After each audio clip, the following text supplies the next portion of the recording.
ಈ 5 ಕಾರಣಕ್ಕೆ ರೋಹಿತ್ ಶರ್ಮಾ ಬಳಿ ನಿವೃತ್ತಿ ಕೇಳಂಗಿಲ್ಲ. ಅದಕ್ಕೆ ಬಿಸಿಸಿಐ ಗಪ್ಚುಪ್ ಆಗಿರೋದು.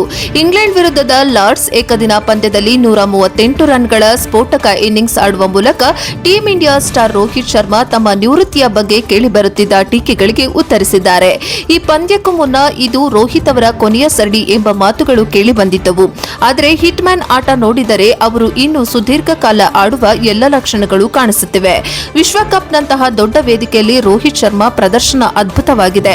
ಅವರು ಈವರೆಗೆ ಆಡಿರುವ 28 ವಿಶ್ವಕಪ್ ಪಂದ್ಯಗಳಲ್ಲಿ 65ರ ಸರಾಸರಿಯಲ್ಲಿ 1575 ರನ್ ಗಳಿಸಿದ್ದಾರೆ.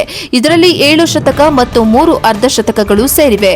2019ರ ವಿಶ್ವಕಪ್ನಲ್ಲಿ ಅವರು ಕೇವಲ 9 ಇನ್ನಿಂಗ್ಸ್ಗಳಲ್ಲಿ ದಾಖಲೆಯ 5 ಶತಕಗಳೊಂದಿಗೆ 648 ರನ್ ಚಚ್ಚಿದ್ದರು. ಇಂತಹ ಅನುಭವಿ ಆಟಗಾರನ ಅಗತ್ಯ ತಂಡಕ್ಕೆ ಸದಾ ಇರುತ್ತದೆ.